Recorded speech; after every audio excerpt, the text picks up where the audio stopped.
Welcome to another edition of a Brobdingnagian Minute. How long is a Brobdingnagian Minute? Well, when you're touring all the time, it's as long as the long and winding road.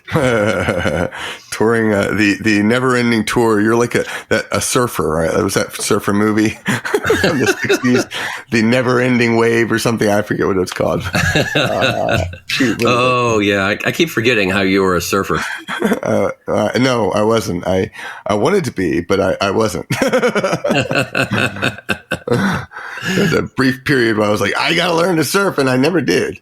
Well, you're spending some of your summers in Hawaii, so I think it's kind of like, well, I've got to surf then. Yeah, true enough. When you do that, I mean, it's like, well, I'm spending my winters in Colorado. I need warm clothes. I mean, it's just that kind of thing. I know, true. So today we are going to talk about the Scotsman, which you may or may not know that song. It's the Drunken Scotsman, the Scotsman, and the Blue Ribbon. There's lots of different titles for this song. We're going to talk about that a little bit. And if you listen to the private feed, then you're also going to be hearing about our extraordinary time at Gen Con this year. But right now, we're going to get into some of the upcoming shows once I let you know that this podcast and our music is funded by people just like you over on Patreon. So sign up on Patreon and you're going to get some cool stuff. Did you see what I did the other day on Patreon, by the way, for the Bards? Yes, yes. Oh, good. You saw. Okay, you saw that I put the Renaissance Festival collection in our shop over there, right? Yes, I did. You're playing it off really well. So what I did is I was, originally we had talked about putting all of our albums and making them available for patrons, right? Well, what I decided to do instead is that instead of doing each individual album, which, we're going 13 albums, I think we have 12, 13, I don't know, lost track. But instead of doing that, I basically putting a compilation of those albums. And by compilation, I mean, this compilation features our first 8 albums, almost our first 8 albums. So, you can download all of those. You can buy them through our store over on Patreon, or you can just become a patron and get that compilation for as a part of your membership. So if you haven't downloaded that, go get those albums. That includes A Faire to Remember, Marked by Great Size, A Celtic Renaissance, Songs of the Muse, Gullible's Travels, Real Men Wear Kilts, Songs of Ireland, and our holiday EP, Christmas in Brobdingnagian, all for one low price. So go check it out. So if you love music, I mean, who doesn't love music? Well, there are people too. It's weird. You ask one of the questions at Gen Con, and occasionally people say, "I don't listen to music," and you're like, "Who are you? What is wrong?" Wait a with minute. you? I mean, do you just turn off the sound when you play video games? I mean, what the hell? Well, someone said that they do talk related games. So, yeah, I know. Weird, right? Okay, so for those people who don't have inner ear issues, right? Yeah, I mean, that's the thing. I mean, that's true with any art form. I mean, you can't please everybody. And exactly. This is very true. You've got to just make something that you're proud of, that you like, and hope that a lot of people like it too. Yep, this is very true. So yeah. So upcoming shows, the Brobdingnagian Bards will be at Dragon Con performing multiple shows. I saw the Concourse show is up, right? Did you see that? Yes, I did. I think it's like a Saturday afternoon, Saturday evening. We have a show. We have Hobbit drinking songs on Sunday evening. I think Sunday. Hobbit drinking songs. And then there's a whole bunch of additional things that are happening. Evening at Brewery will be doing that as well. Yes, we'll be doing that again, yes. And what are you doing there? You're doing what? You have a recording on a budget, right? Yeah, I have that panel that I do every year. You have a show too. I left it off the calendar. I apologize. Oh, I do have a show. It's on Sunday, right? Sunday, I think. Yes, Sunday around. I want to say 12:30, but I don't remember exactly. Yeah, I will make sure to get that. Add Andrew's show to Dragon Con calendar. Okay, good. There's the link on our website where you can see everything that we're doing in there. There's also like geek sea shanties. I'm doing a kids folk and a pub song stories alive. There's Firefly drinking songs. So there's lots of things. And the group sing, the Muppets. We're going to be singing about Muppet songs or something on that line. That is true. And that's going to be a definitive challenge because, nobody likes Muppets. Yeah, I know, right? Gosh, no, it's not like we grew up on them or anything. I know, right? I mean, crazy. But we're just wild and crazy guys. We're just wild and crazy guys. We're too wild and crazy. Okay. So, but what else do you have coming up for shows? Well, after that, of course, then I'm doing the Louisiana Ren Fair.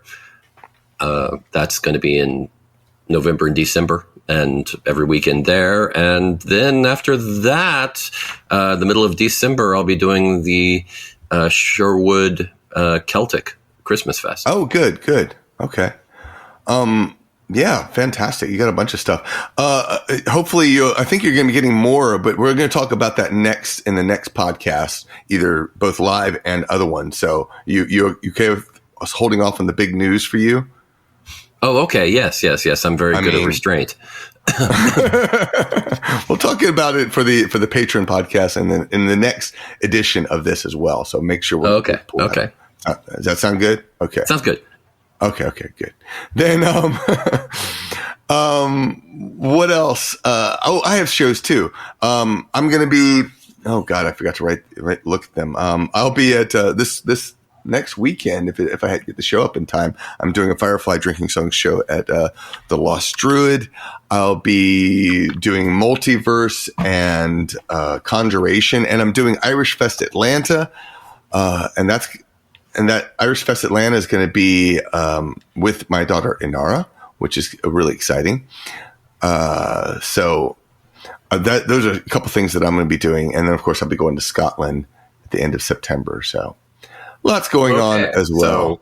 So Celtic Invasion of Scotland, September 28th to October 5th, and the MultiVerse in Atlanta, Georgia, on October 18th to the 20th, and IrishFest Atlanta in Roswell, Georgia. Are you with doing Inara on November 8th and 10th.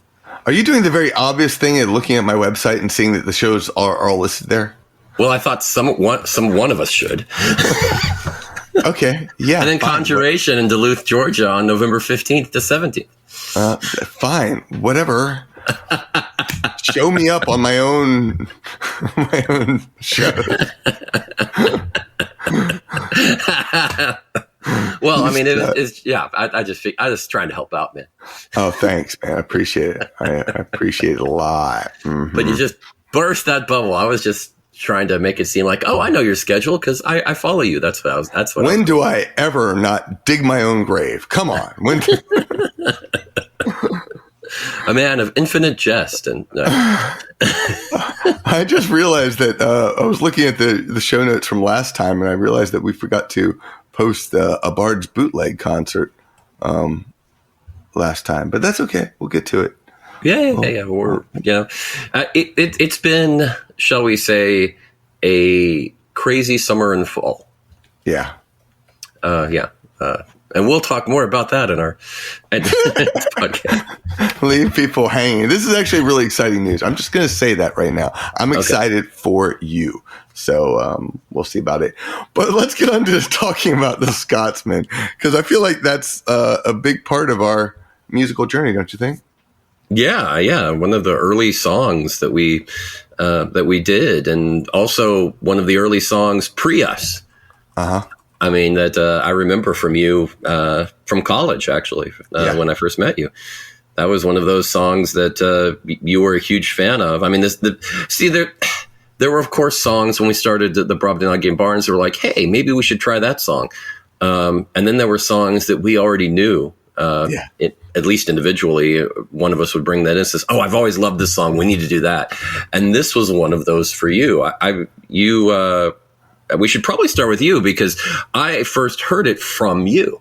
Really? Oh, wow. Yeah. Maybe you didn't know that. Yeah. When, I had not heard it before when you were, singing it during lunch in the cafeteria at the on a table. Was I on a table for that one? Yeah, you were on a table. I was going to leave that out. Standing up on a table. Oh, Scotsman clad in kilt left. Yeah, I might have gotten a little bit too excited about it.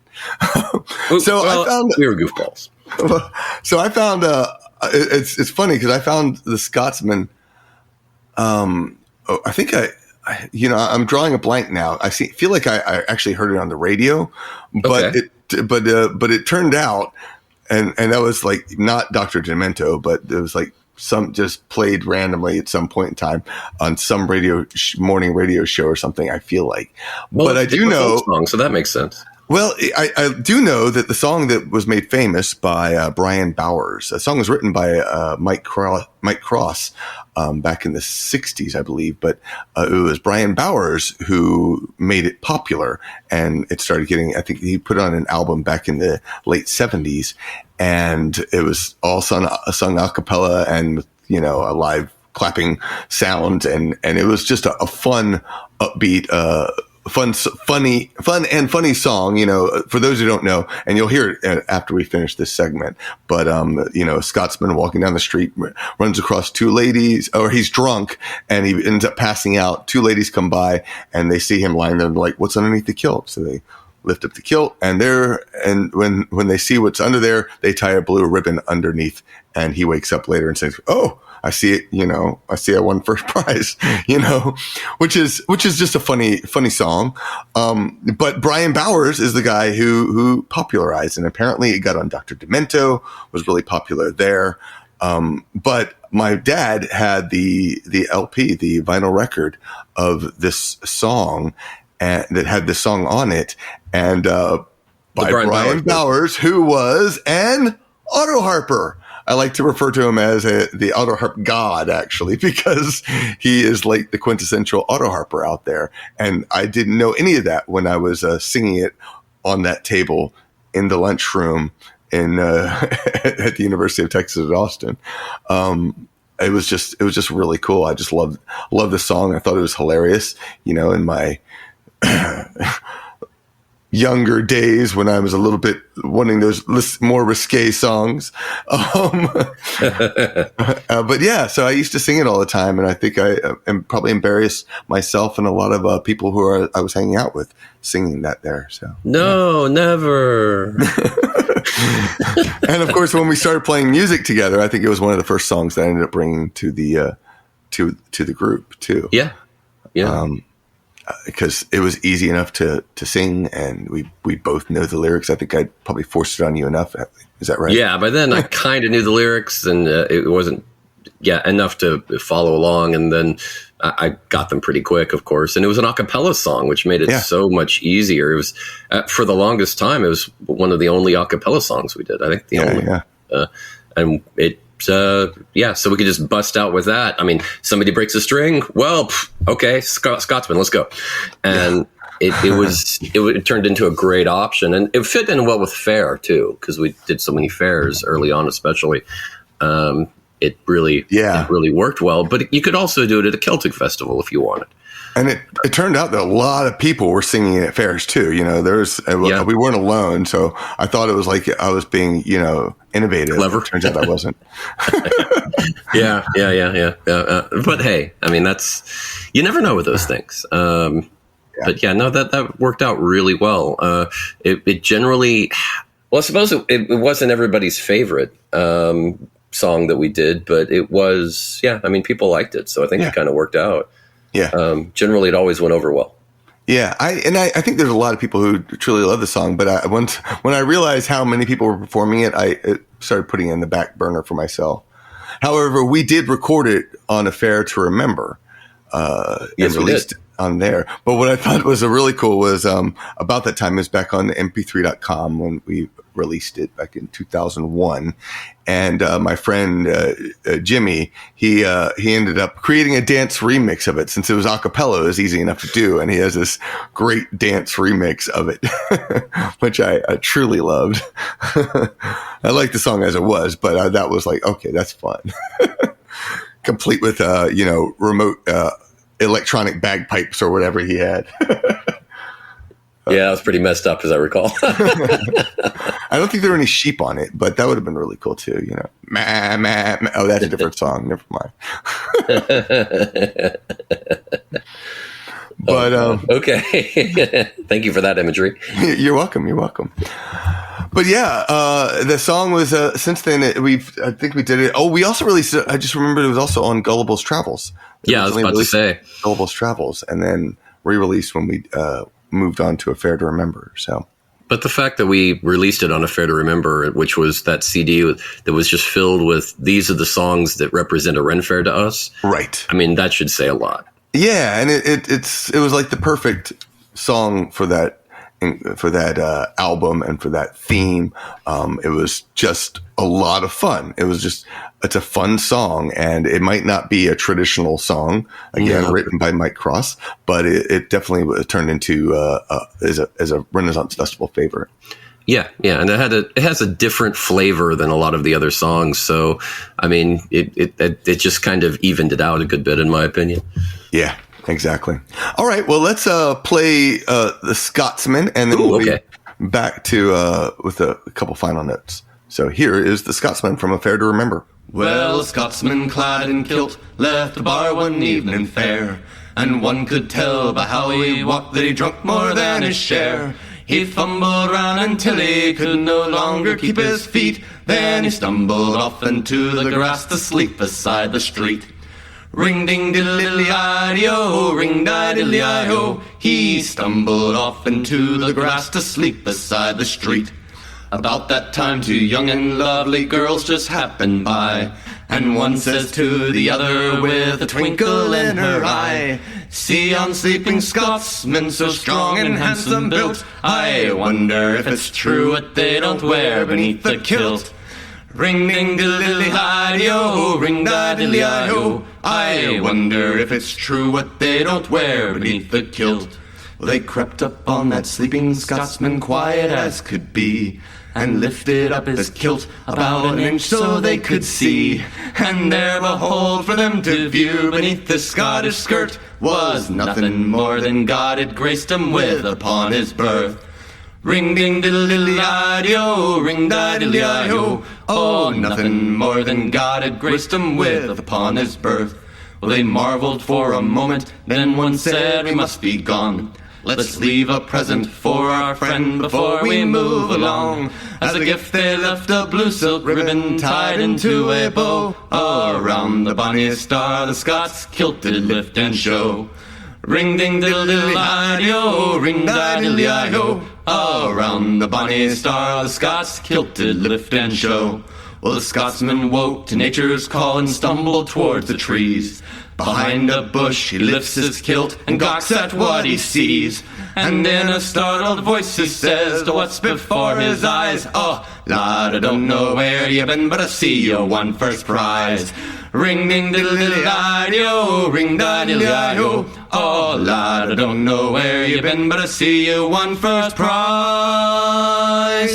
All right, so we are back, and just want to let you know really quick that we will be doing a Nagians Only show. We're going to announce the special information that Andrew's sharing, because I think it's like the coolest thing.